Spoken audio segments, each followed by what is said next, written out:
শীত পড়ে গেছে, সন্ধ্যাবেলা কিছু ভাজাভুজি হবে না, সেটা কি ভালো লাগে বলো? সন্ধ্যা হলেই তো মনে হয় যে কোনো কিছু ভাজাভুজি খায়, আর সবসময় তো দোকানের খাওয়া সম্ভব না।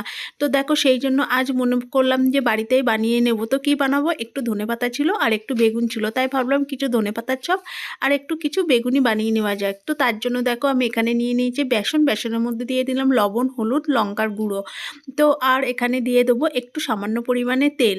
তো চলো তেলটা দিয়ে দেই, আর এই সঙ্গে দিয়ে দেবো একটু মরিচ গুঁড়ো, কারণ একটু শীতের সময় না মরিচ গুঁড়ো দিয়ে যদি খাওয়া যায় তো খুব সুন্দর লাগে।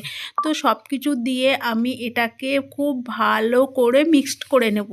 আর বলো, এই শীতের সময় তোমাদের সন্ধ্যেবেলা কার কার ভাজাভুজি খেতে ভালো লাগে? আমার তো ভীষণ ভালো লাগে, কিন্তু বানাতে প্রচণ্ড অলসতা লাগে, কিন্তু না বানালেও তো আবার খাওয়া হবে না, বা কে বাবা বানিয়ে দেবে, সেই জন্য নিজে নিজেই মানে অলসতা লাগলেও আবার একটু বানিয়ে নিই। তো দেখো আমি বেসনটাকে ভালো করে ফাটিয়ে নিচ্ছি, কারণ জানো তো যত ভালো করে ফাটাবে না, এটা কিন্তু ঠিক তত সুন্দরই খাস্তা হবে। তো যাই হোক, দেখো একটু কালো জিরে দিয়ে দিলাম, আর এই দেখো এখানে একটু ধনেপাতা ছিল, আর ধনেপাতাগুলো না বেশি বড় বড়ও না, ছোট ছোট, তাই ধনেপাতাগুলো দিয়ে জাস্ট 3টে ধনেপাতার চপ বানিয়ে নেব।